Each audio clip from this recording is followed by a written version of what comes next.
How to change username of Instagram. To do so, first of all, make sure that you have installed up-to-date Instagram application from your app store.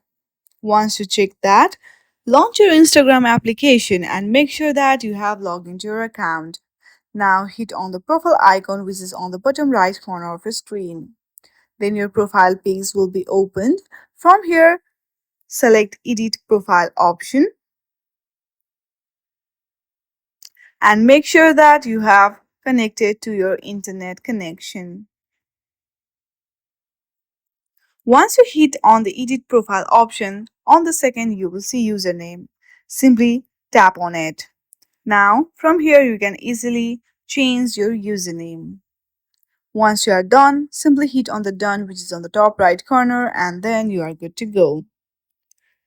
I hope you like this video. If you like this video, then please do not forget to like and subscribe to our channel. Thank you for watching.